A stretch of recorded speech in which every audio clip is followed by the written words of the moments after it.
Le talk show vous est présenté par la Caisse d'épargne CEPAC. Caisse d'épargne CEPAC, vous être utile.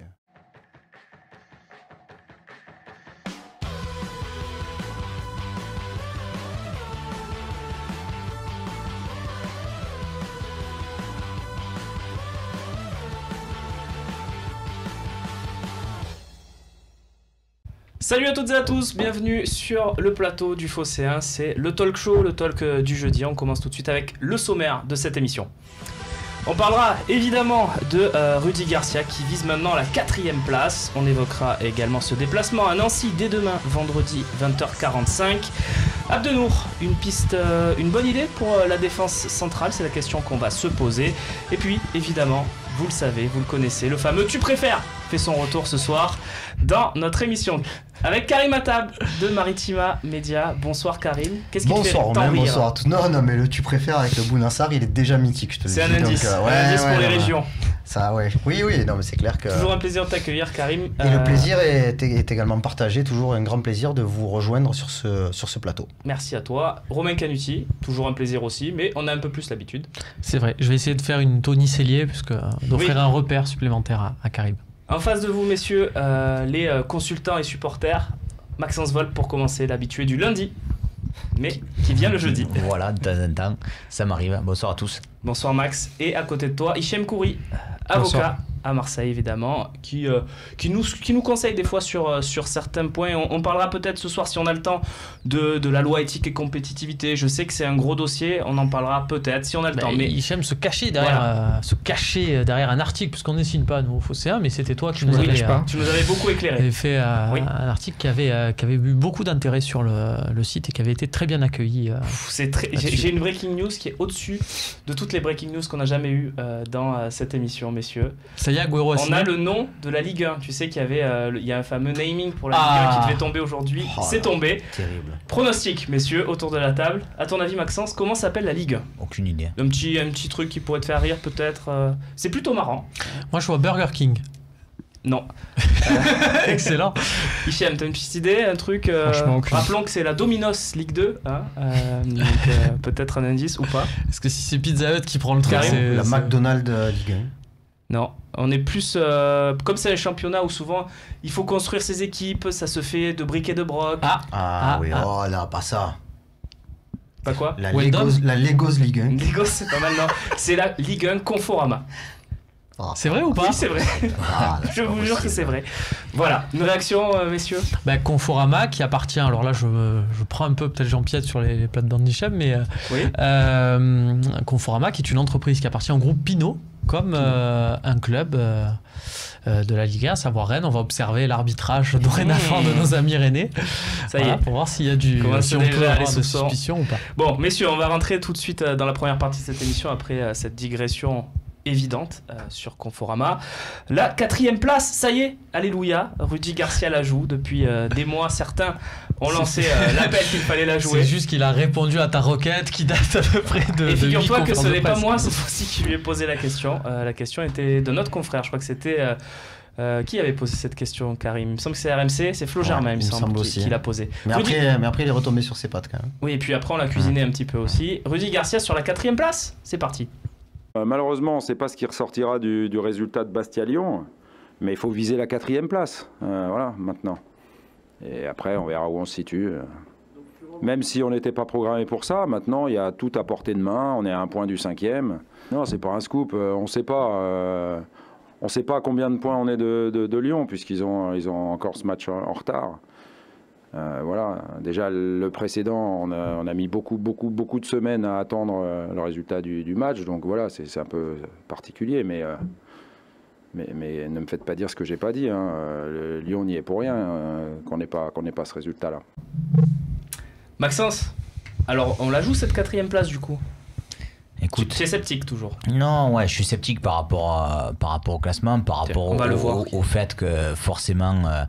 À mon sens, après je peux me tromper, mais si Rudy Garcia lui ne sait pas ce qui va devenir du match Bastia-Lyon, moi il me semble que Lyon va avoir match gagné, ça me paraît assez logique. Ça vous paraît évident tout le monde ? Je te redonne la parole après Max, mais vous êtes d'accord avec Maxence sur Bastia-Lyon ? Comment peut-il en être autrement ? C'est-à-dire comment tu peux faire rejouer ce match dans des conditions, voilà, tu pourras pas. Et puis comment tu peux faire un autre. Réponse ce soir d'ailleurs. Je crois que ça va statuer ce soir. Karim, est-ce qu'on peut pas aussi comparer ça à ce qui s'est passé à Metz, puisque finalement le match avait été arrêté? Non, moi pas dans les mêmes conditions. Je suis d'accord. C'est beaucoup plus grave. Ce qui s'est passé à Bastia, avec surtout 2 interruptions. Moi, je pense déjà que la grosse connerie, c'est d'avoir fait débuter le match. Après, le gros avantage pour les Lyonnais, c'est qu'ils n'auront pas 4 mois cette fois-ci pour pouvoir rejouer le match et que la saison se termine le 20 mai et qu'il n'est jamais arrivé, me semble-t-il, dans l'histoire, un match de championnat disputé après la fin officielle. On se demande comment Monaco va rattraper son calendrier. Il y a de fortes chances que le match en retard contre Saint-Etienne se joue entre la 37e et la 38e journée. Donc, s'il y avait une date pour faire jouer ce Bastia-Lyon, ça serait sans doute celle-là, mais je pense qu'ils ne vont pas se prendre la tête. Sauf si Lyon est éliminé d'Europa League aussi, Karim. Ce qui est fort probable. Tu penses qu'il passe pas ce soir? Je pense qu'il ne passe pas ce soir. D'accord. Mais Hichem, une réaction toi aussi sur le Bastia-Lyon? Tu penses que ça va donner 3 points tapis vert et... Ouais, je pense qu'ils vont taper fort. Les sanctions, je pense qu'elles doivent être exemplaires avec ce qui s'est passé. Donc, ouais, et pour rebondir sur la question, savoir si on joue la 4e place ou pas, si c'est possible, à mon sens, on n'y arrivera pas et on sera derrière Lyon. Explication avec le classement. Après, et toi, Maxence, vas-y, repars. Après, juste par rapport, pour finir sur ce Bastia-Lyon, ils peuvent aussi enlever 3 points à Bastia, donner match à rejouer à huis clos, et donc du coup Bastia est sanctionné bien plus sérieusement que si le match n'était pas rejoué, et ça pénalise finalement que Lyon. Rappelle-toi, c'est ce qui s'était passé contre Metz. Ils peuvent leur donner match perdu plus point de pénalité. Ils peuvent faire les deux aussi. Ils peuvent le fixer le 5 mai. Le problème, c'est qu'il y en a aussi qui, du côté du haut du classement, mais ça risque aussi de grincer un petit peu des dents si on donne encore match gagné à Lyon. Mais bon, ça s'était fait, souviens-toi, là, ce fameux Nantes-Toulouse là, qui avait permis à Toulouse de coiffer tout le monde sur le poteau. Je pense que là, avec les joueurs lyonnais, il y a aussi, on va pas y revenir, mais ils ont eu un rôle dans cette histoire. Je dis pas victime ou pas victime, c'est pas ça. Les joueurs bastiais aussi, les remettre dans le même endroit fermé pendant, je sais pas si c'est une bonne idée. Bon, après on peut se poser la question, comme Rudy Garcia d'ailleurs l'a laissé sous-entendre, est-ce que ça fausserait pas quand même le championnat? Parce qu'il a quand même mis un petit coup de pression, Rudy Garcia, discrètement, mais il a dit bon, on joue la 4e place, mais bon, si on donne le match gagné à Lyon, on la joue pas, quoi, clairement. Après sur la 4e place, donc il joue la 4e place alors qu'il est 6e, alors qu'il ne la jouait pas quand il était 5e.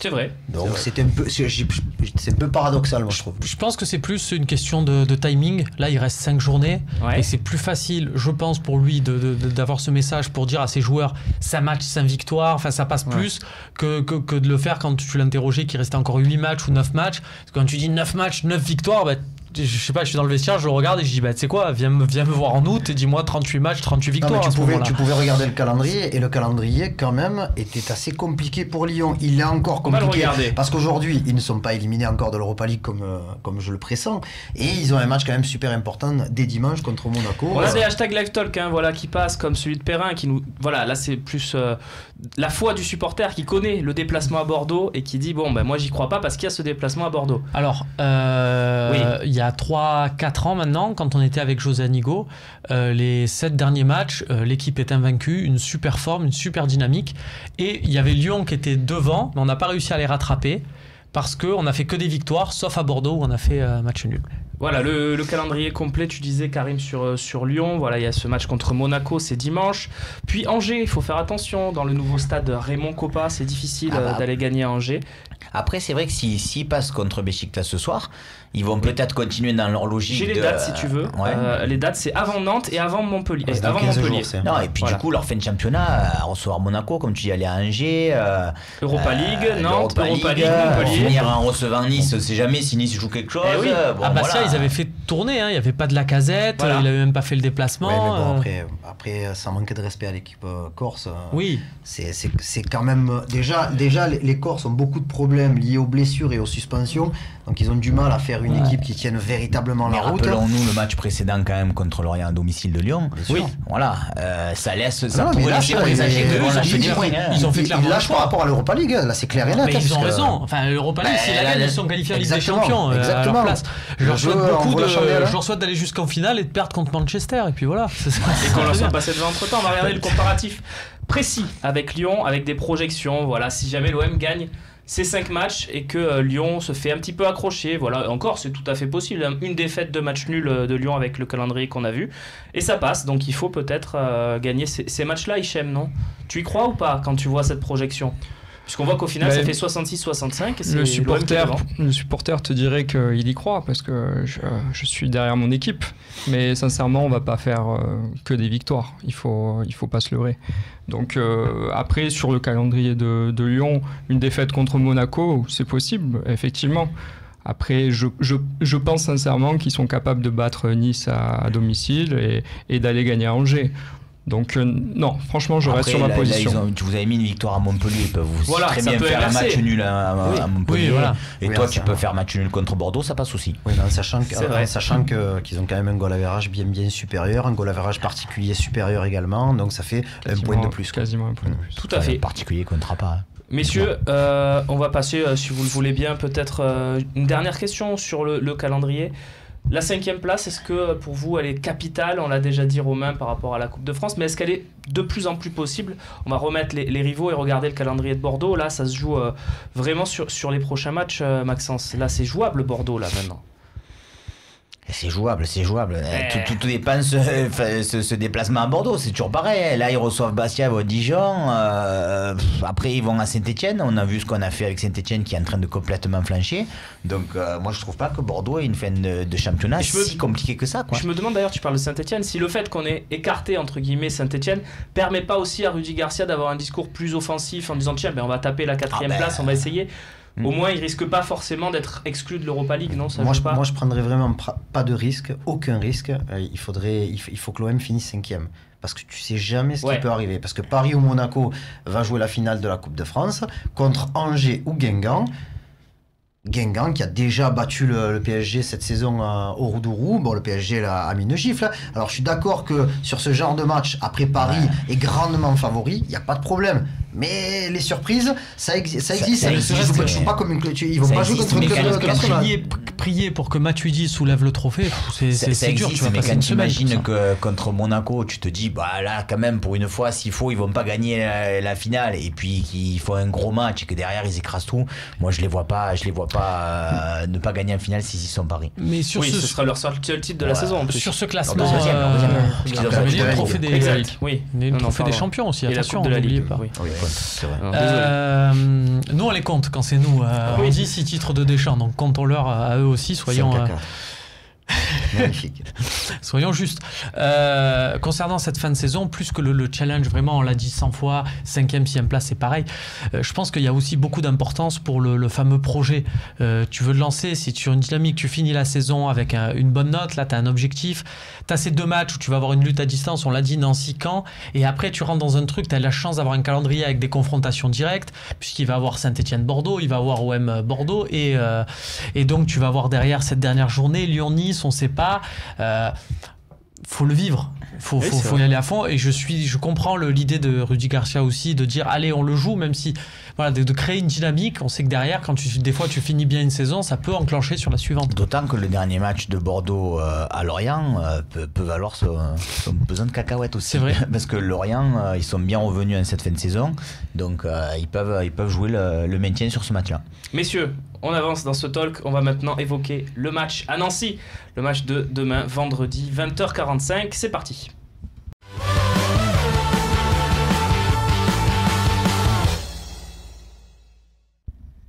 Messieurs, si je vous dis Nancy OM, est-ce qu'il y a un joueur qui vous vient en tête immédiatement? Un joueur qui par exemple serait formé à l'OM et qui a passé beaucoup de temps à Nancy, ça vous évoque qui? Par exemple, Romain, je sais que tu sais. Un mec qui met des coups francs. Gavanon, exactement. Et c'est Benjamin Gavanon qui est avec nous, qui nous fait le plaisir d'être avec nous. Bonsoir Benjamin. Première question, comment tu abordes les matchs Nancy-OM, OM-Nancy? Est-ce que ça te fait toujours quelque chose de les voir à la télé un peu plus que les autres matchs de l'OM? Ouais, un peu forcément. C'est vrai que Nancy, ça reste une équipe que je suis beaucoup. Donc, les voir ici au Vélodrome ou même à Pico, donc c'est vrai que il y a des souvenirs qui reviennent en tête. Benjamin, la pelouse synthétique à Nancy, beaucoup l'annoncent comme un piège. Est-ce que pour toi, c'est un vrai piège pour l'Olympique de Marseille de Rudy Garcia qui n'a pas trop voulu parler du synthétique avant le match. Est-ce que pour toi, c'est un vrai piège ce match sur synthétique ? Je pense pas. Vu la qualité des joueurs marseillais au milieu de terrain, ça peut être plus un avantage pour l'Olympique de Marseille que pour les Nancéens. C'est vrai que c'est une surface qui privilégie la technique. Et du moment où vous n'êtes pas emmerdé, on va dire, avec les pieds, ça peut vite, ça peut aller très très vite et Nancy peut courir après le ballon pendant un bon moment. Qu'est-ce qu'on doit craindre de cette équipe nancéenne ? L'expérience d'un Pedretti, les attaquants qui ont une vivacité. Qu'est-ce que tu crains qu'est-ce que tu craindrais si tu étais l'OM de cette équipe nancéenne ? Surtout d'être pris en contre. Je pense que Nancy va privilégier de former un gros bloc, de mettre énormément de pression au pressing et de partir en contre à la récupération du ballon. Et je pense qu'ils sont dans une dynamique où ils ont besoin de points.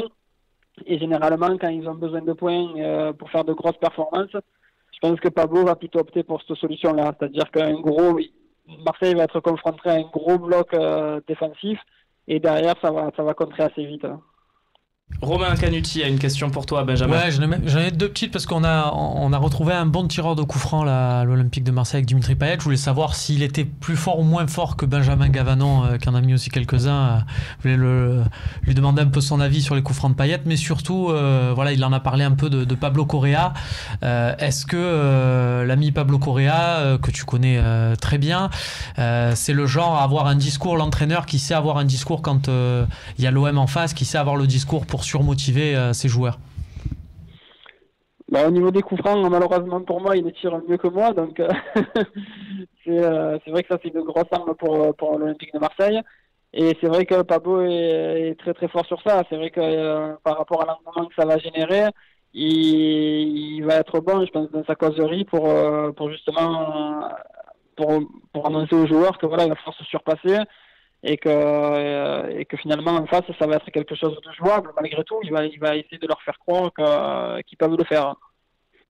Messieurs, une dernière question peut-être pour Benjamin. Non, on va lui souhaiter un très bon match en tout cas en tant qu'observateur et une très bonne fin de saison, j'allais dire, mais Benjamin arrête de supporter. Il joue. Attention, il joue avec des personnes qu'on connaît du Talk. Il est dans un championnat du côté de Gémenos. Très bien. Une bonne fin de saison alors, Benjamin. Il joue et il gagne même. Et il gagne. Super. Merci Benjamin en tout cas pour le clin d'œil. Maxence, il a raison, Benjamin, notamment sur la pelouse synthétique. C'est pas un piège pour l'OM, tu es d'accord avec lui ? Ouais, je suis d'accord sans l'être parce que je pense quand même qu'il faut s'habituer à cette surface. Après, c'est vrai qu'il a raison sur le fait que quand tu es technique, normalement, ça ne doit pas te poser de problème. Maintenant, c'est quand même des appuis particuliers. Je reste sceptique sur ces pelouses. C'est la seule pelouse en Ligue 1, donc ça va être un match complètement atypique par rapport à ce que l'OM connaît. Les Nancéens sont pas du même avis, parce que j'ai vu les confs de presse de Robic et l'intervention du jeune Mawassa, et eux ils disent on est chez nous, on a l'habitude de jouer sur ce terrain-là, et ça sera un avantage incontestablement pour l'AS Nancy-Lorraine. L'OM a encore un ou deux terrains synthétiques, je crois, à la commanderie, mais qui ne sont pas du niveau de celui qui sera proposé à Marcel Picot. Oui, ils vont les refaire au moment où Nancy va peut-être descendre et qu'il n'y aura plus de terrain en synthétique. Oui, mais il y en a dans certains clubs européens, Karim. Ça peut aider à préparer l'Europa League la saison prochaine. Aussi, mais bon, dans tous les cas, moi je pense que si je vais dans le sens de Benjamin, que ça n'est pas un inconvénient pour l'OM, ça n'est sûrement pas un avantage. Mais après, c'était un avantage aussi pour Nancy contre toutes les équipes qu'ils ont reçues à domicile cette année, et on voit leur parcours. Donc, c'est le niveau de l'équipe, ça. Ouais. C'est pas aussi. Non, mais ceci dit, sur le côté synthétique, vraiment, un Maxime Lopez, par exemple, pour citer que lui, il a passé toute sa jeunesse au Stade Lebert à faire les matchs avec les équipes de jeunes. C'est un synthétique. Et d'ailleurs, le dernier exemple que j'ai, c'est André Ayou qui nous avait offert la victoire à Nancy il y a quelques années en marquant 2 buts. Lui aussi, c'est les jeunes formés à l'OM, ils ont grandi sur ces terrains-là. Il y en a beaucoup à Marseille. Pas le cas de tout le monde, c'est vrai, mais c'est pas non plus un joueur pro et forcément passé sur un synthétique. Hichem, ce match, c'est contre une équipe aussi qui joue le maintien. Est-ce que l'OM s'en sort généralement bien dans ces matchs-là? J'ai pas l'impression. C'est un match piège pour toi ou tu te dis c'est un match plus qu'abordable? Je pense qu'on doit gagner. Pour rebondir sur le terrain synthétique, techniquement, on est au-dessus. Quand on joue au foot, on joue au foot sur du synthétique ou sur de la pelouse. Vous avez déjà joué sur du synthétique, je pense, tout le monde ici. Très, très concrètement, techniquement, on doit être au-dessus. C'est pas un match piège, c'est un match qu'on doit gagner. Je dirais pas facilement, parce que si demain on perd, je serai la risée du web. Mais je pense qu'on doit gagner, on est au-dessus.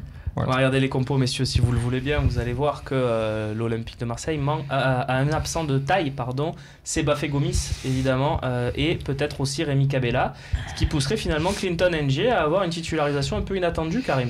Rémi Cabella, en plus, j'ai pu le croiser juste avant la conf hier, qui me disait vraiment qu'il allait mieux, mais oui, de là à jouer, alors je sais qu'il s'est entraîné normalement aujourd'hui. Moi je pense qu'il va le prendre dans le groupe, mais pour le faire débuter, sûrement pas, parce qu'en plus on n'a pas parlé, on a parlé du niveau technique, de tout ce que pouvait apporter le terrain synthétique. Par contre, au niveau des articulations, c'est quand même beaucoup plus compliqué, et on a certains joueurs, on avait l'exemple notamment de celui de Lorient où il y avait énormément de blessés, et historiquement des joueurs marseillais qui sont souvent blessés musculairement ou des chevilles tordues. Donc là, je vois pas Rudy Garcia et le staff médical prendre le moindre risque avec Rémi Cabella alors qu'il reste que 5 matchs à jouer. Donc la solution qui s'impose, c'est Clinton Ng, quoi. On peut s'interroger, tu as raison aussi de parler des blessures, sur le genou de Sertic, parce que il a souvent été mis à mal ces derniers temps.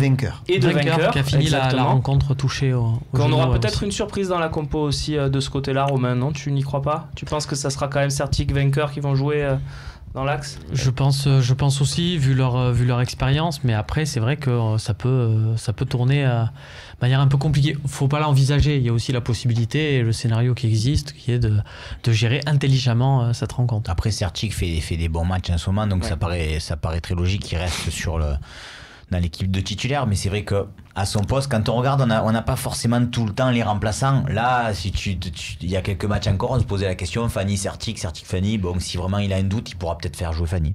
Hichem, Ng, c'est un joueur en qui tu crois, ou ta confiance est consumée? Je suis partagé sur Ng. Je trouve que c'est un joueur qui peut jouer sur un côté. Devant, il manque de technique, je trouve. Après, on va jouer contre une équipe sûrement regroupée, je pense. Et c'est vrai qu'il a un peu plus de mal. C'est sûr qu'avec sa vitesse, sur les contres, il pourra nous faire du bien. Mais techniquement, il manque vraiment de technique sur les remises, sur ses passes. Je suis déçu sur sa technique. Moi, je pense que sur un côté, il est vraiment meilleur. Très bien. Messieurs, on va s'interroger maintenant sur le milieu de terrain de l'OM. Juste avant la compo de Nancy que je vais vous proposer, la voici avec Ndiasembe Kabako, que je ne connais pas dans l'axe, Chrétien, Kufo, c'est tout. Guidez-les Gay, Pedretti, Kufo c'est suspendu, je crois. Voilà, c'était pas mal, c'est tout. C'est tout, les gars. Kufo, donc c'est suspendu. Kufo suspendu, ouais. Voilà, ça va changer vraiment le visage de cette rencontre. Avec Aïd Benasser aussi, un joueur technique au milieu de terrain. Dia, Puyo et Dalé, des petits noms de famille dans la ligne offensive. Les deux joueurs en forme sont quand même Issiardia et Junior Dalé. Oui, Dalé qu'on connaît bien d'ailleurs. Dans la région. Oui, dans la région très proche, puisqu'il est formé à Martigues. Voilà, il est formé à Martigues et il a évolué dans l'équipe d'Arles-Avignon qui était montée. Il était parti au CFR Cluj, je crois. Voilà. Où Piocel avait failli le rejoindre. Enfin, c'était une belle histoire de préparation, comme ils savent les faire. Tiens, que devient le FC Martigues, puisqu'on te tient, Karim, et qu'on en parle? Ils ont une saison compliquée en CFA. Ils étaient derniers il y a un mois. Il y a eu un changement d'entraîneur il y a 6 semaines. Franck Ndiro a été remplacé par l'ancien entraîneur d'Aubagne, Frédéric Cravero. Les 2 premiers matchs ont été corrects, mais les résultats négatifs par rapport au fait qu'ils jouaient contre les 2 premiers du classement. Et depuis, 3 victoires et un match nul. Le FCM est 11e avec 2 points d'avance sur le premier relégable. C'est les fesses jusqu'au bout, quoi. Oui, mais bon, c'est bien ça. Avec Selim Benachour qui distribue le jeu. Avec Selim Benachour qui est toujours très intéressant, mais qui passe aussi ses diplômes pour être entraîneur. Donc non, mais il y a un ou 2 petits joueurs. Il y a l'OM. Je veux que tu le dises toi, s'il te plaît. OM Champions Project. Il y a l'autre avec les Next Generation. Next Generation, l'OM Next Generation qui va être le contrat qui va être signé entre l'OM et Martigues le 17 mai. Franchement, il y a 2-3 jeunes sympathiques. Très bien. Voilà. Écoute, merci pour ce point Martigues. En tout cas, on n'en a jamais parlé cette saison du FCM, donc c'est parfait. Ça change les joueurs de Martigues qui voulaient jamais signer à l'OM, style Ali Benarbia. Exactement, mais qui sont pas de vrais Martégo. Parce que c'est un gars de Narbonne et on a bien vu. Bon, après, il a fait une super carrière. Hein. Oui. On s'interroge, messieurs, maintenant sur le milieu de terrain de l'Olympique de Marseille. Faut-il aligner le vainqueur Samson Lopez?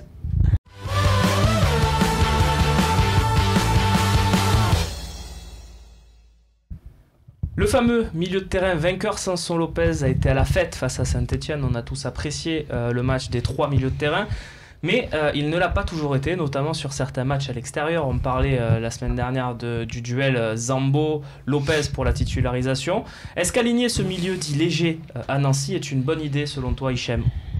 Moi, je suis fan de Lopez, donc forcément, je ne veux pas qu'il sorte de l'équipe. Et il est en balance avec Zambo Anguissa, forcément. Donc moi, je suis pour ce milieu de terrain. Effectivement, physiquement, ils peuvent souffrir, mais à nous de mettre la technique qui convient pour confisquer le ballon et faire déjouer Nancy. Je pense qu'on en est capable. Physiquement, Maxime Lopez tiendra le coup aussi. Hein. Il est petit, mais il est pas frêle. Hein. Max, toi, je sais que tu es un des rares à avoir défendu Zambo même quand il n'était pas bon. Alors que maintenant qu'il est plutôt bon, est-ce que tu mettrais Zambo dans le... Il joue plus trop, mais bon. Quand il joue, il est un peu moins qu'au début quand même. Matchs. C'est vrai que s'il n'y avait pas eu ce match contre Saint-Etienne, je t'aurais répondu comme je te répondais les semaines précédentes. Moi, je mettrais peut-être Zambo pour renforcer un peu ce milieu. L'idée aussi, c'est que ce qui m'embête quand tu mets ton équipe comme tu la mets avec le trident, avec Lopez, et surtout quand il te manque aujourd'hui Gomis, c'est que derrière, si ça passe pas, tu fais quoi? Mais tu es Rudy Garcia, tu n'as aucune solution pour essayer d'améliorer un peu ce secteur offensif. Alors que quand il a fait rentrer Lopez dernièrement à la mi-temps, tu as cette impression d'avoir une petite plus-value. Donc pourquoi pas dans un premier temps essayer avec Zambo et après faire rentrer Lopez. Mais bon, vu que tu sors de cette victoire contre Saint-Etienne, moi je pense que l'idée de préserver cette équipe-là paraît la plus logique. Hein. Je vois Karim qui fait non de la tête. Non, parce que le Zambo, moi je ne suis pas contre Zambo, parce que je trouve qu'il a fait énormément de progrès cette saison. Par contre, donc il manque de rythme. Pour un joueur comme celui-là, c'est quand même assez compliqué. Et on a vu à Toulouse, alors qu'il était dans la configuration qu'on va à peu près retrouver contre Nancy, même si Nancy est un peu moins joueur que Toulouse, avec moins de feu follet sur le plan offensif, il n'a pas répondu du tout aux attentes de Rudy Garcia. Et du coup, il a été obligé de le remplacer à la mi-temps. Et je pense même qu'il se murmurait qu'il allait le sortir avant la mi-temps. Donc, je pense que le problème de l'OM et de certains joueurs aujourd'hui, c'est que depuis le 1er mars, il n'y a plus qu'une compétition à disputer. Donc c'est un match par semaine. Il faut gérer l'effectif, mais il faut faire jouer. Si tu veux gagner tous tes matchs, il faut faire jouer ta meilleure équipe. Et ta meilleure équipe, aujourd'hui, elle est formée par ce trident offensif. Aujourd'hui, clairement, si tu veux faire le plein, je suis d'accord avec toi, il faut faire jouer cette équipe-là. Parce que c'est vrai que en ayant gagné contre Saint-Etienne, tu les as mis... On risque plus rien, éloignés, donc autant aller... et puis je rejoindrai ce que disait Romain depuis plusieurs semaines. Autant maintenant continuer avec ce trident et voir ce que ça donne jusqu'à la fin de saison. Romain Canuti, pour conclure ce débat. Oui, merci. Toi, je sais que tu es un grand fan du Lopez Samson. Donc, Oui, moi je suis pour dire que si c'est le match qu'on a vu contre Saint-Etienne, et peut-être si c'est aussi bien, c'est parce qu'on est passé par des étapes où ça l'était moins et qu'ils ont appris à jouer ensemble, à avoir des réglages, et que les matchs où ils étaient alignés et où ça ne marchait pas a permis à Garcia de corriger le tir en disant bon là, toi tu montes mais jusqu'à tel point, toi tu défends jusqu'à tel point, et qu'ils ont peut-être trouvé l'équilibre. Moi je les mettrais même dans l'idée de me dire je préfère, voilà, c'est toujours pareil, je préfère perdre à Nancy avec cette équipe parce que physiquement on va tomber contre un truc, que gagner avec entre guillemets sans la manière. Voilà. C'est pas ce qu'a dit Garcia. Hein. Oui, il a dit 1-0 en faisant un mauvais match, ça me battrait. Oui. Ça n'engage que moi. On sait très bien tous comment on est. C'est-à-dire qu'on est tous là à dire on aime bien le jeu flamboyant. Ouais, Bielsa c'était bien. On dit que Bielsa c'était bien quand c'est que après. Une fois que c'est le moment et qu'avec Bielsa on faisait des matchs nuls ou qu'ils étaient cuits, on était tous à rager et à dire on en a marre et compagnie. Nous, ce qu'on aimait c'était Deschamps. tu t'arranges toujours pour dire que voilà, ce qui t'intéresse, c'est en fonction des trucs. Moi, je le dis avant, voilà, je préfère perdre à Nancy, mais avec cette équipe, et voilà, et essayer d'imposer quelque chose. Moi, je comprends ce que tu veux dire, mais peut-être pas à ce moment de la saison. Tu me dis ça attention, entre novembre et janvier. Je préfère gagner. Oui, j'ai bien compris. Mais la qualité de jeu au détriment du résultat, ça peut s'envisager. Ça peut. Pas tout le monde l'envisage, mais ça peut s'envisager. Je pense dans des périodes où tu te dis, t'as encore plein de choses, plein d'occasions, plein de jokers. Maintenant, c'est la victoire avant tout. Après, là, c'est vrai qu'on a passé rapidement sur Nancy.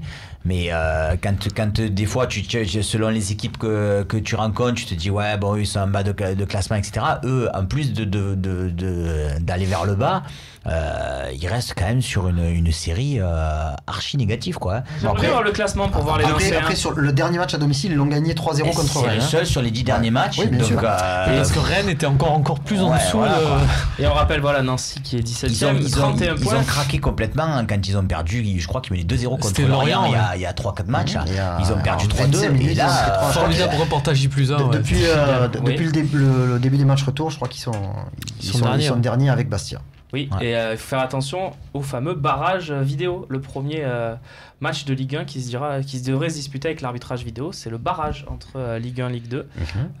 C'est une info qui devrait tomber là, qui devrait être validée dans les prochaines heures. Parce qu'à contrario de Nancy, justement, Lorient est plutôt sur la pente ascendante, donc moi je les vois pas bien du tout, Nancy. Bastia, Romain, ils ont combien de points? On a vu 28, c'est plus 18. Bon, c'est après, voilà, on va pas leur souhaiter machin, il doit avoir des sanctions.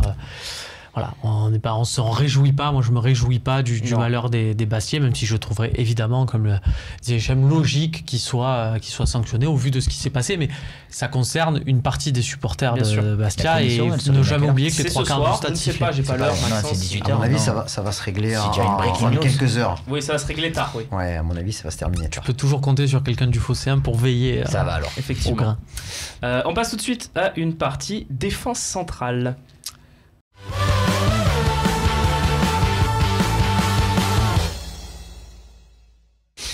Mercato, défense centrale. Voilà, on va parler de Mercato évidemment. On va essayer d'en parler un petit peu à tous les talks jusqu'à la fameuse grande période, la mythique première période de Mercato estival de Franck McCourt, qu'on attend tous avec impatience et qui débute officiellement le 9 juin. Voilà, les dates sont tombées. Donc dès le 9 juin, l'OM pourra recruter toutes les stars que l'on attend. Ou pas, on verra, c'est le suspense. En tout cas, on attend cette période avec impatience. Et on focus aujourd'hui sur la défense centrale avec notamment Focusons. On focus, je sais pas si c'est français effectivement. T'avais dit un focus sur la défense centrale avec donc Aymen Abdenour qui pourrait rejoindre la Ligue 1 Conforama et l'Olympique de Marseille la saison prochaine. Présenté comme ça de suite. Est-ce qu'il vous plaît ce défenseur tunisien passé par Toulouse, Monaco et qui fait un peu banquette à Valence? Hichem, c'est un joueur qui changerait radicalement le visage de la défense ou c'est c'est pas mal mais bon? Non, moi j'aime beaucoup ce joueur parce qu'il a un gros impact physique. Et il faut se rappeler de ses saisons dans le championnat français où il était très très très fort à Toulouse, Monaco. Certes, il passe mauvaise saison, mais devant lui, il y a Garay et Mangala, donc c'est de bons joueurs également. Ça veut dire qu'il est moins fort que Mangala quand même? Peut-être pas, peut-être qu'il est pas moins fort que le défenseur le plus cher de Première Ligue. Ouais, ce serait pas... L'ancien. Non, et personnellement, je pense qu'il est... Enfin, après, en forme, je pense qu'il est plus fort que Mangala, mais il doit bien se passer quelque chose actuellement pour lui à Valence, puisqu'il joue pas. Mais se relancer ici, ce serait une très bonne recrue. Messieurs, vous partagez l'avis d'Hichem? C'est une histoire quand même que... C'est comme certains joueurs, chaque mercato, depuis 4 ou 5 ans, on parle d'Abdenour à l'OM. À l'époque de Toulouse, on en parlait de manière régulière. Avec Monaco, quand... après, c'est sûr que Valence a mis le prix, parce que je crois qu'ils l'ont payé 20 millions d'euros.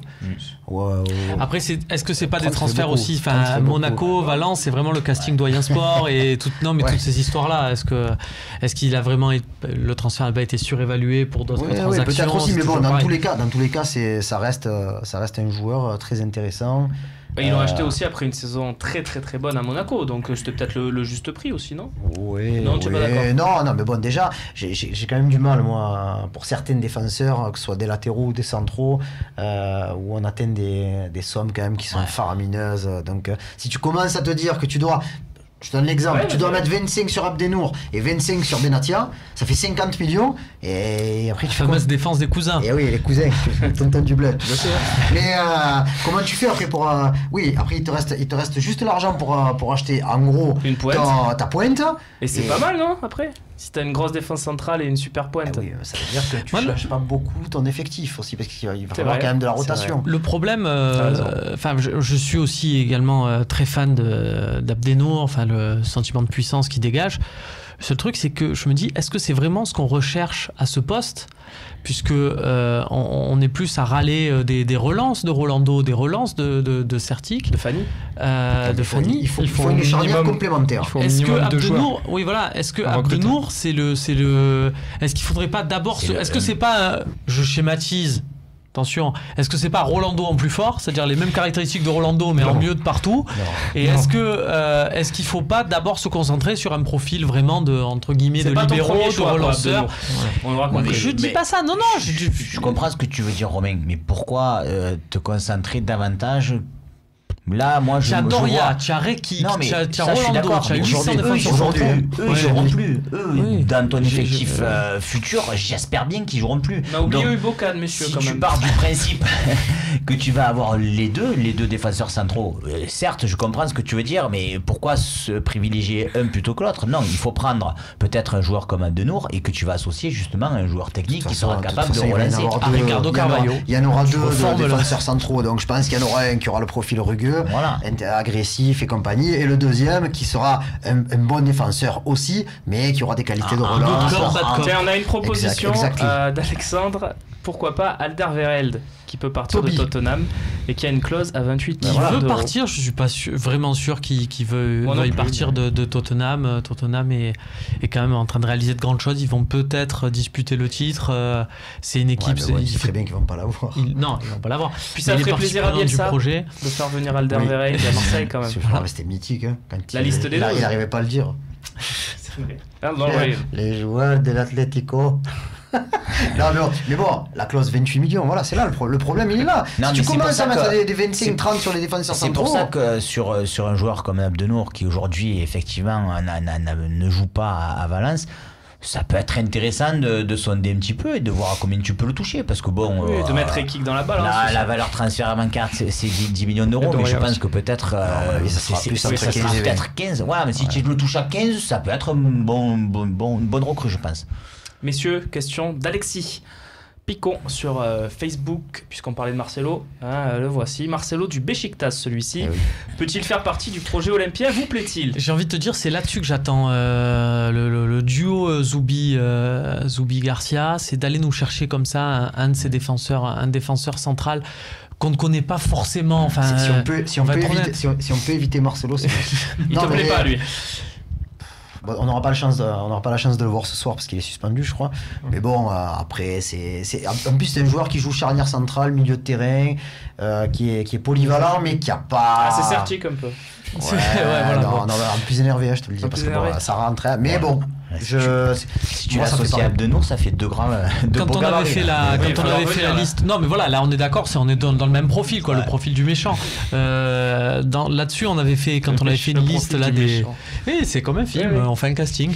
On avait fait les 10, on avait eu Vidal, on avait parlé du mec de Domegoj. Voilà, que ce soit lui, que ce soit un autre, c'est pas le. Mais voilà, moi j'attends que Zubi-Garcia il soit capable d'aller chercher. À la Roma, qu'on n'attend pas. À la Roma, Manolas, au moment où il arrive, il est pas attendu. Tout le monde se dit à la Roma qui c'est ce type. Maintenant, Manolas, on parle de lui d'un transfert à 45 millions d'euros, que ce soit en première ligne ou à l'Inter. Mais est-ce que par exemple, est-ce que ce joueur-là, je sais Karim t'es pas fan, mais est-ce que si on te dit on prend un très bon, je me dis c'est un bon joueur, mais c'est pas un joueur pour le projet. Si on prend un très très très très bon et qu'on prend aussi Marcelo pour compléter, ça peut pas être un bon complément d'un très très bon défenseur?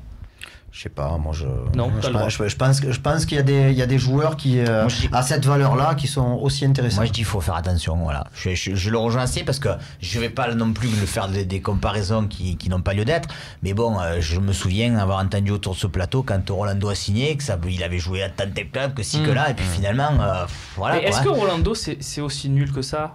Je pose la question parce que c'est un grand défenseur. Mais moi je suis d'accord avec toi dans le sens où je suis contre le fait d'empiler les joueurs. Moi je veux vraiment des recrues qui soit ils apportent un vrai plus évident, soit si c'est pour prendre un Marcelo dont on est, soit on me dit Marcelo, Rudy Garcia, c'est vraiment il y croit à mort et compagnie. Bon, pourquoi pas.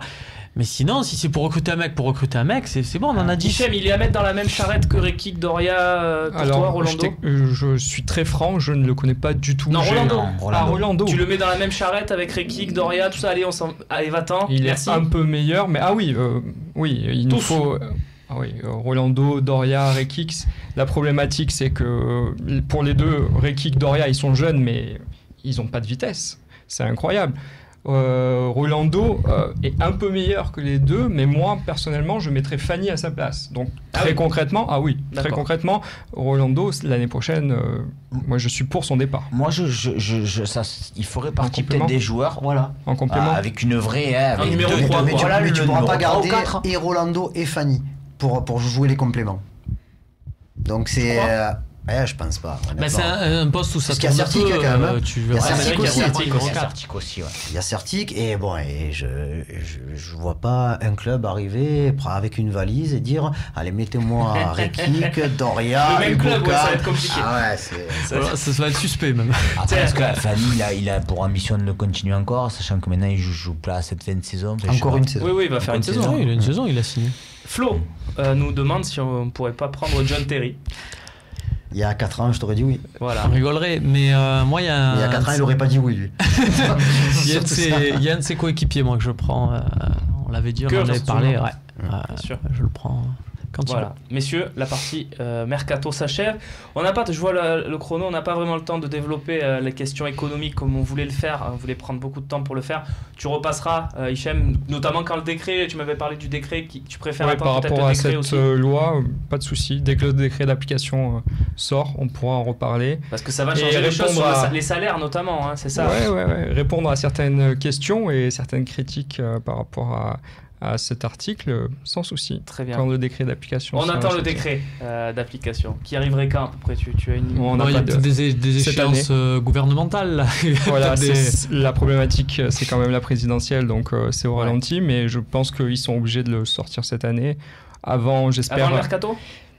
Difficile, je pense, mais je suis pas dans les débats parlementaires. Non, c'est sûr. Nous non plus. Parce que les législatives arrivent au mois de juin. Ouais, je sais pas, mais j'ai la sensation que...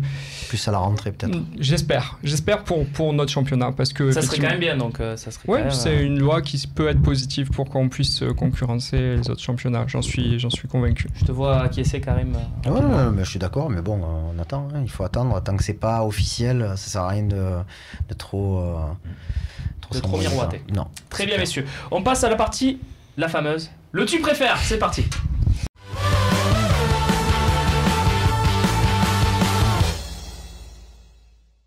Et on a eu des très bons hashtags LiveTalk durant cette émission, je les ai vus défiler, ils étaient parfaits.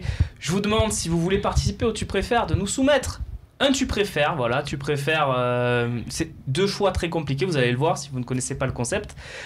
Et le meilleur tu préfères passera à la fin de cette partie, le tu préfères, donc de nos téléspectateurs, qui complétera celui que je vous propose, messieurs, et qui a été mûrement réfléchi cet après-midi dans la rédaction, travaillé. Il a l'air content. Qui concerne l'actualité. Non, mais on a beaucoup ri, voilà, en le faisant. Le premier, messieurs, il concerne la défense centrale, voilà, pour faire une transition avec la partie précédente. Tu préfères recruter un très très bon défenseur central, type Koscielny, voilà, un mec qu'on est sûr de lui, voilà, un Koscielny par exemple, ou 2 bons, genre Kjaer et Diop. Karim. Mais il n'y aurait que ça, il n'y aurait pas de deuxième, il n'y aurait qu'une seule recrue en défense centrale qui serait un très très bon, ou 2 bons, voilà, mais il n'y a qu'un seul joueur qui arriverait. Tu peux pas me dire je prends lui et un autre. Voilà, non, mais genre, non, tu dis je sais que j'ai pas été précis. Kerr et Diop. Ouais. Il faut choisir ensemble. un des deux. Non, ensemble. Ah, donc. Tu as le droit. Donc moi je prends les deux. Moi je prends les deux. Un très bon. Moi je prends les deux. Tu préfères 2 bons à 1 très bon.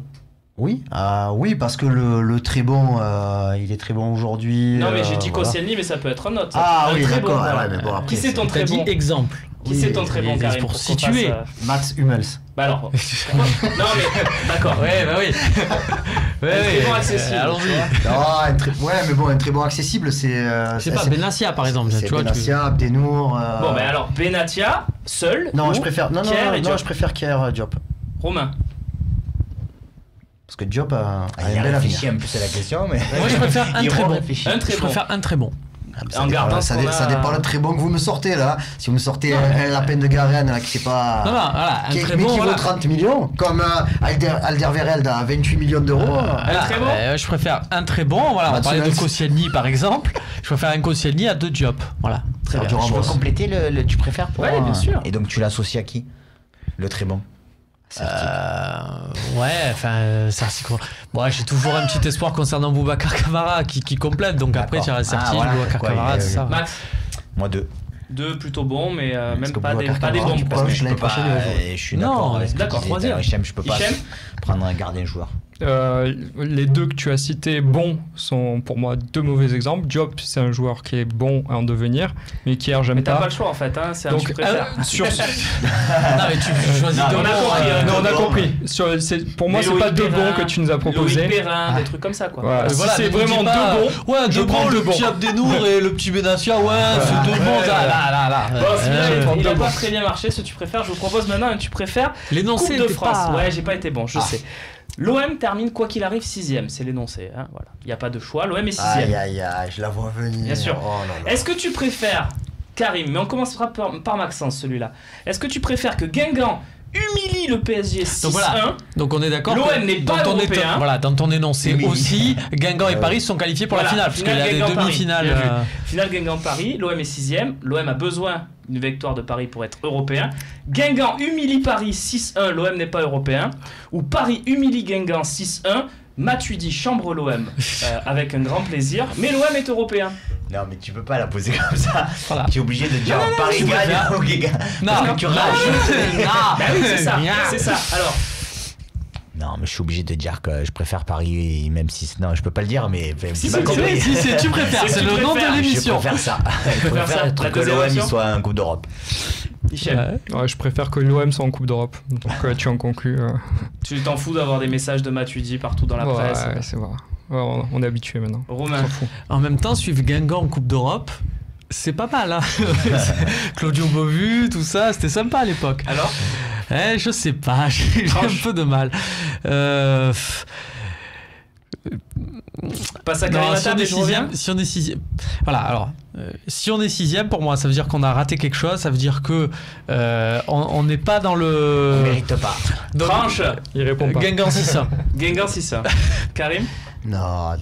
L'OM en Europa League, Matuidi, il a gagné 5-1, il a déjà chanté au Vélodrome. Après, voir Paris perdre 6-1, je l'ai déjà vu cette année. Donc une fois par an, c'est bien. Voilà, je me réserve pour la saison prochaine. D'ailleurs, tu fais bien de le dire parce qu'il pourra pas chambrer du coup. Ouais, c'est clair. Messieurs, 3ème proposition, elle concerne l'actualité plutôt tragique de Bastia, mais on va en parler. Et aussi le fameux tifo Fuck LFP. Vous allez voir, on a essayé de mixer tout ça. Des ultras, bien évidemment. Alors, est-ce que tu préfères que la LFP ne sanctionne pas le Fuck LFP, puisqu'on sait qu'ils se sont saisis de l'affaire, mais donne la victoire à Lyon sur tapis vert, ou alors que la LFP sanctionne le bas du virage sud à huis clos pour un match et donne le match Bastia-OL à rejouer? Est-ce que vous avez compris l'intitulé? Oui, moi on protège les ultras. Donc Bastia, OL, victoire de Lyon. Exactement, parce que bon, même sur le terrain, s'il le joue, Lyon est capable de le gagner ce match. Et c'est vrai que les ultras pour le match de Dijon, c'était un fait. Si par exemple ils sont suspendus, ils seront pas là pour le match de Nice. Et là, ça serait quand même un petit peu plus donc tu préfères victoire de Lyon et protection des virages. Il était magnifique ce tifo, donc il faut pas le sanctionner. Romain, je suis d'accord. Là, pour le coup, l'intérêt de l'OM est quand même au-dessus. Mais pourquoi tu dis l'intérêt de l'OM est au-dessus? L'intérêt de l'OM, c'est pas que Bastia-Lyon se rejoue? Pour moi, non. Pour moi, ça se joue pas là. Et puis voilà, c'est le côté avec ses supporters. On a besoin de se montrer tous ensemble. Hichem? Moi, je suis tout à fait d'accord. On protège nos supporters. Et concrètement, c'était pas... Bon.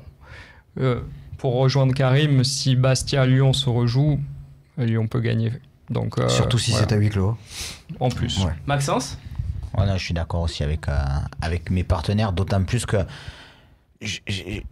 moi j'irais plutôt dans le sens que ça doit pas se rejouer Bastia-Lyon, voilà. Ça doit même pas se rejouer ce match-là. Donc alors attention, juste une précision parce que j'entends Karim Hichem dire oui, surtout à huis clos ils ont la chance de gagner.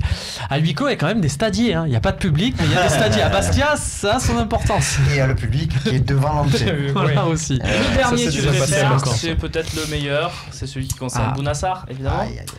L'OM ne trouve pas un monstre en pointe cet été et donc garde Gomis une saison de plus en attaquant numéro 1. Voilà, on n'a pas trouvé. Ou bien l'OM recrute Mandzukic, mais Bounassar rentre à tous les matchs pendant 5 ans. Voilà. Tous les matchs, c'est-à-dire que genre la 80e minute, c'est officiel. Il y a un mec qui se lève, qui met le panneau, il faut choisir un joueur. Il joue au moins 10 minutes. À tous les matchs pendant 5 ans. Allez, on garde Gomis.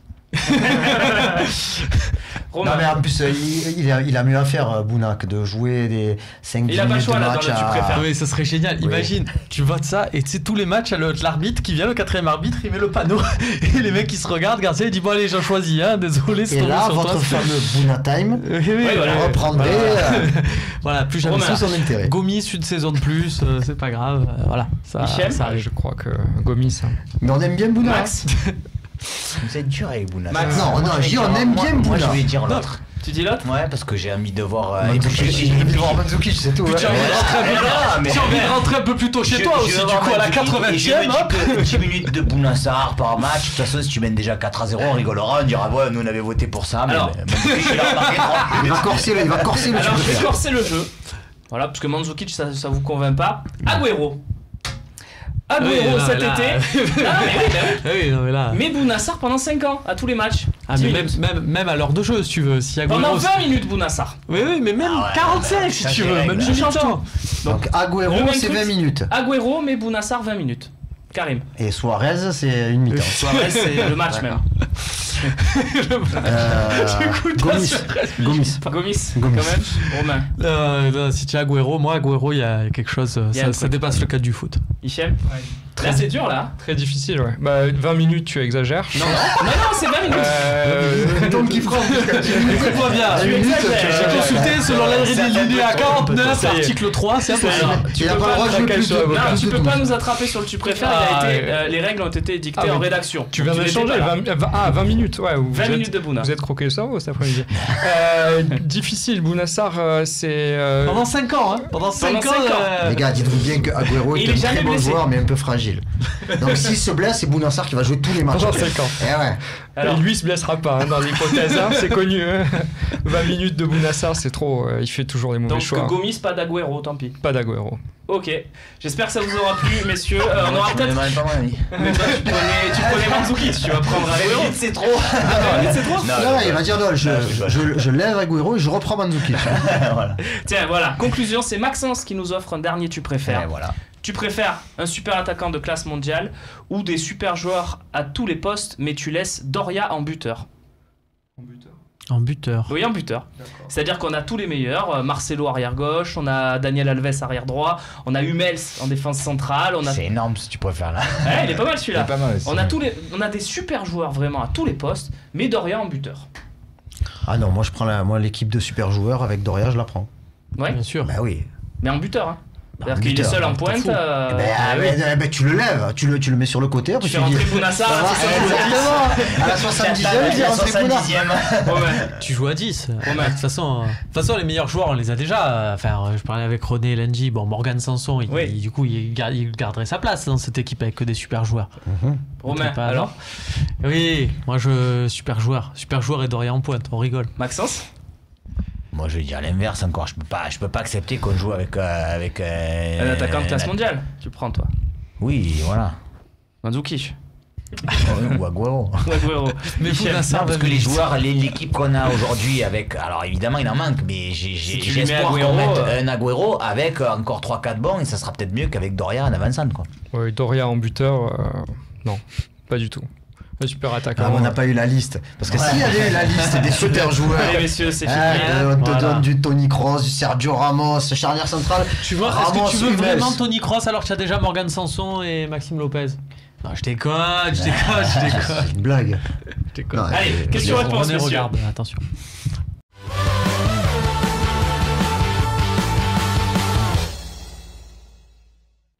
C'est l'heure des questions-réponses, les traditionnelles. On vous attend évidemment, hashtag LiveTalk, Twitter, Facebook, le forum du Phocéen. La première est signée Nico Amskas. Garcia sur la meilleure défense si on enlève les cartons. C'est du 3e degré ou il est sérieux? Non, il était sérieux. Il est sérieux, tu crois? Il est sérieux. Tu lèves. Bon, il n'y a qu'un match contre Paris, parce que le premier, il y a eu 0-0. Mais tu lèves les 5 et 2 x 4, 8. 8 et 5, 13. Oui, c'est pas mal. Sauf que ça marche pas comme ça, quoi. Oui, à ce moment-là, c'est comme si Michel disait quand on a joué contre Bastia et 3 l'an dernier, on était la meilleure attaque de Ligue 1. Quoi. Tu peux pas. Si on garde que les relégables, on était la première attaque. Ceci dit, moi je connais un mec à la rédaction du Phocéen qui un jour m'a dit non mais regarde, si tu enlèves mauvais résultat, celui-là, là, bon, on aurait dû gagner et tout, on se retrouverait en tête. Oui, effectivement, si on gagne tous les matchs, ça fait partie des marronniers du football. C'est qui ça? C'était moi? Je sais pas, peut-être. Oh non, j'ai pas dit en tête. Non, me fais pas passer pour un blaireau. Européen. Tu peux me faire passer pour un abruti des fois sur les réseaux sociaux, j'accepte. Mais là, ne me dis pas n'importe quoi. J'ai jamais dit on pouvait être en tête cette saison. Non, pas en tête. T'as dit non, mais là, on devait gagner. Là, oui, effectivement, si on gagne tous les matchs, si on garde que les matchs où on gagne, effectivement, on se retrouve plus en haut qu'en bas. Il est fou, ce mec. Bon, Max.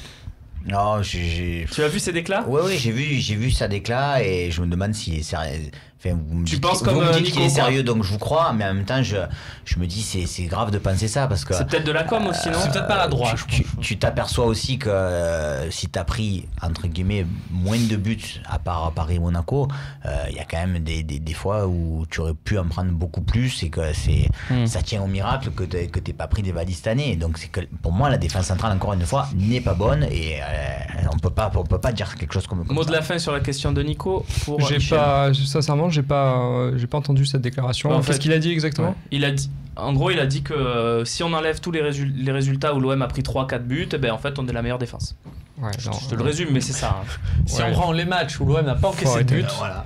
Alors s'il était sérieux, moi je pense qu'il a parlé plus de Paris et Monaco. Oui, on a un bon gardien aussi cette année, non? Pelé, qui est en tête d'Europe quand même sur les qui dit quelque part, ça illustre le nombre de matchs de clean sheet, c'est-à-dire que tu as quand même un grand nombre de matchs, c'est tout ou rien quoi. On le garde Pelé l'année prochaine en numéro 1? Non. Numéro 1 non, mais c'est de toute façon pas dans les. Je pose la question. Non, mais c'est pas dans les tuyaux. Non, mais voilà. Je sais pas, j'avais envie de poser la question. Puisqu'on parle des gardiens, la piste Onana, le nouveau Mandanda. On l'avait reçu sur le plateau du Talk. Onana? Ouais. Mais c'est pas le même. Ah. On avait reçu Kevin, me semble. Bon. Ça, c'est l'ancien gardien du Barça, me semble, Barça B. C'est pas mal, Onana. Mais ouais. Bon, le nouveau Mandanda, je sais pas. Je dirais le nouveau Stanley Menzo pour les connaisseurs de l'époque. Mais qui était nul à Bordeaux, non? Qui est terrifiant. Mais bon, qui avait été bon à l'instant d'une demi-finale. On va suivre. En tout cas, Onana fait partie des pistes gardiens de but, messieurs. C'est un gardien qui est jeune. Encore, c'est difficile d'évaluer son réel niveau. Encore un jeune, tiens, Fetou Mawassa, qu'on va voir demain avec Nancy. C'est l'occasion d'observer un bon jeune arrière-gauche, Max. Et puis, si jamais il crève l'écran, pourquoi pas se positionner? Ouais, voilà, c'est l'occasion, comme tu dis, de l'observer. Après, bonne idée. Moi, je tiendrai toujours le discours. Pour l'instant, j'ai pas mis de miser sur des joueurs comme ça. J'espère bien mieux. Comme Bounassar qui avait été très bon avec Metz, et finalement est arrivé à l'OM. Ouais, après ils n'ont pas le même âge, hein. Ils ont pas le même âge. Il a quel âge Mawassa? Mawassa, je crois qu'il a 19 ans. Ah ouais. Donc ce qu'il fait, c'est quand même pas mal. Je crois que même en sélection nationale. Bonne idée ou pas alors? C'est pas mal qu'il. Ouais, mais je pense qu'il faudra faire un mix sur des si bonnes, voilà, sur des joueurs comme ça, aussi jeunes à l'OM. Compliqué sur un OM Champions. Ouais, mais bon, c'est quand même sur ce genre de joueurs que ce type de joueur que Monaco par exemple arrive à faire des plus-values exceptionnelles. En même temps, ils avaient fait Nancy, ils avaient Massadio Haidara là, qui était un peu dans le même il y a quelques années là, arrière gauche, prometteur. Bon, il était allé à Newcastle. Ouais, il s'est pété aussi à Newcastle. Ouais, mais bon, ça fait 4 ans quand même. 4 ans, il est toujours là-bas. Ça fait pas. J'ai regardé un peu la Ligue 1, donc c'est un autre poste. Mais la Ligue 1 Conforama. La Ligue 1 Conforama. Je suis tombé sur un match de Metz. Et j'ai vu un arrière droit, la Baliou, qui est espagnol. Voilà, qui a adressé de très très bons ballons, notamment je crois qu'il donne une passe D à Diabaté. Voilà, on retient puis au Ismaïl Assar aussi qui a mis un sacré but, c'est lui qui... Il y a les potes qui te chambrent, qui te disent vous avez pris le mauvais, c'est pris mauvais, mais bon. Mais ce Balieu en tout cas, ça me plaît beaucoup moi. Oui, lui il serait pas très cher lui, je crois qu'il est en fin de contrat. Il serait pas cher, je sais pas, mais en tout cas j'aime beaucoup. Une bonne doublure à Sakai. Ouais, pourquoi pas, ouais. Je me dis que moi le poste d'arrière droit, je suis désolé, c'est pas un poste où j'investis des milliers des cents. Vu tous les chantiers qu'on a dans l'effectif. Corchia à 5 millions. On a Arnaud maintenant qui rêve aussi un petit peu, messieurs, d'un retour de Mendy. Je pense que ça va être très très cher, Arnaud. On parlait tout à l'heure de 25-30 millions pour les stoppers. Là on est plus à 50. Comme certains le prénomment régulièrement, Bernard Mendy, oui peut-être. Ah oui, Bernard. Mais pas Benjamin, je pense pas. Bien sûr. Ce que j'aime beaucoup, c'est à la limite, mais. Ce que j'aime beaucoup, c'est les gens concernant Benjamin Mendy qui expliquent mais quand il était à l'OM, c'est son hygiène de vie, et que maintenant à Monaco, il y a un cadre. Oui, les gens qui ne connaissent absolument pas le cadre de Monaco, il n'y a que des monastères, c'est connu et il fait strictement rien. Non, ça montre que ce qui compte souvent est un bon entraîneur. Un bon entraîneur, voilà. Le côté, la vie extra-sportive, tout ça, je veux bien, mais ce qui compte, c'est le terrain avant tout.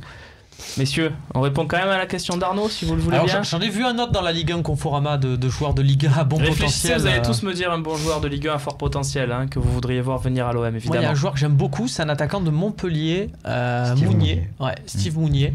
5e meilleur buteur du championnat. Je trouve qu'il a 13 buts. Je trouve qu'il a quelque chose, mais pas seulement dans les buts. Je trouve que devant, les choix, ce qu'il tente, je trouve vraiment que c'est un jeune qui est sur une... Ne commencez pas à dire que c'est le nouveau. La question quand même. Bah si. Bah, au poste qui nous font défaut aujourd'hui, mais ça serait pas ton attaquant pour Non, mais t'as besoin de 2 attaquants. J'en veux un deuxième. Si, ça répond. Au merci, poste que tu veux. Biab. Je dirais même au poste que tu veux. Parce que tous les postes nous font défaut. Voilà, non, mais devant, t'as besoin de quelqu'un. T'as que Gomis pour l'instant. Et encore, non, mais je pensais un fort attaquant, comme on a dit tout à l'heure, plus Gomis. Donc c'est pour ça que mais moi, à la place de Gomis, moi, je veux pas Gomis. Pour moi, il n'a pas un profil pour être remplaçant Gomis. Gomis, c'est un joueur qui doit jouer tous les matchs et dans l'équipe dans laquelle il se trouve pour être bien. Et moi, je veux Mounier. Alors attention, toute proportion gardée, mais Drogba, sa saison à Guingamp, là, on est un peu dans ce joueur-là qui se pose pas de questions, à qui tout réussit. Pourquoi si ça marche aussi à l'OM, c'est jackpot. Karim, une petite piste sur la Ligue 1, un joueur qui te plaît, fort potentiel. Ouais, fort potentiel, mais dans un secteur où on est déjà bien fourni. Moi, c'est Alan Saint-Maximin. On en a parlé mardi. C'est vraiment un gros joueur qui peut jouer à n'importe quelle place offensivement. Et bon, après voilà, il faut lui dégonfler le melon aussi par contre. Il faut qu'il accepte peut-être d'être remplaçant aussi. Ça va être, oui, au départ. Mais c'est ce qu'il peut amener. Il peut amener un peu de folie, quoi. Oui. C'est fou. Bonne piste, on en a parlé mardi, effectivement. Maxence ? Moi, je prendrais Ruffier. Ruffier, fort potentiel. Aujourd'hui, je pense qu'il nous apporterait énormément. Ouais. D'accord. Bon, en fait, je crois que c'était plutôt un jeune joueur. Ah, d'accord. Bon, dans ce sens-là, on va passer à Hichem. Mais Ruffier, c'est jeune. Mais attention, je ne dis pas que Ruffier c'est une mauvaise idée. Loin de là. Hichem. On a parlé de lui tout à l'heure. C'est le bon que tu nous as proposé tout à l'heure. C'est Diop. Issa Diop. Alors là, on a vraiment besoin à ce poste-là. Et lui, c'est un fort potentiel. Donc lui. Max? Non, j'aurais peut-être pris Seri alors, mais bon, du coup, là, ça répondait pas. Seri, oui. Ça répondait pas. Il est jeune, mais du coup, ça nous fait pas forcément défaut. Ouais, bon, après, il y aura peut-être un milieu qui arrivera quand même. Hein, oui, donc, oui. Sanson en équipe de France pour les 3 matchs amicaux cet été. Vous y croyez, messieurs?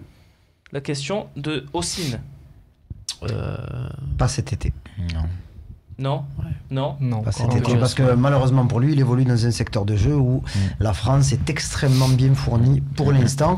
Et je pense que s'il arrive à confirmer tout ce qu'il fait cette saison, la saison prochaine, dans un contexte où il y a plus de victoires. Faisons-le. Qui sont les 5 milieux? Puisqu'il en prend 5 Deschamps, des milieux axiaux maintenant. Il y a qui? Il y a Pogba. N'Golo Kanté. Pogba, Kanté, c'est obligé déjà.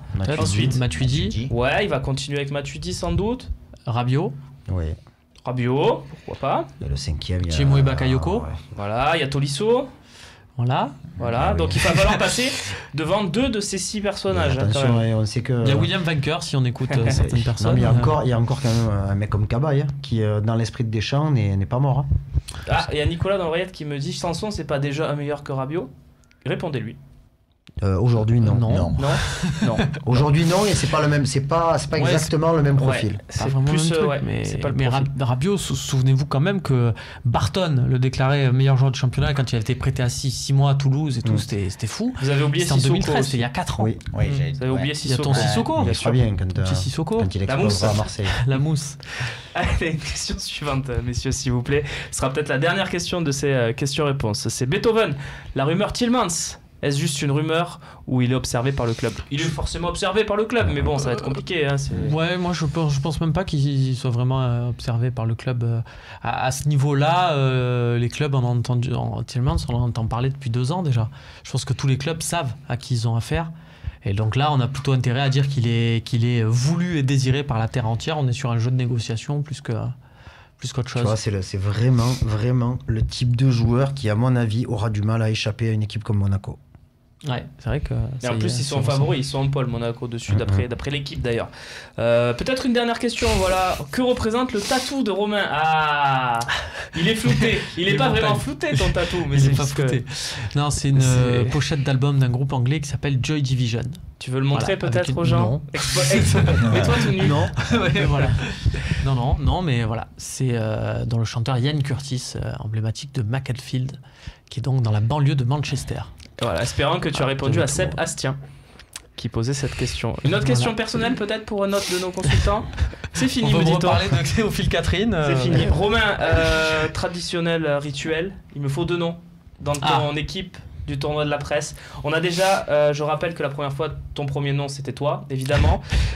Deuxième nom. Je suis extrêmement surpris. Babou. Ensuite, tu nous as donné les frères Chabert qui réalisent cette émission et que j'embrasse évidemment. Ton 5e et ton 6e homme? Alors j'ai Maxence Volpe. Voilà.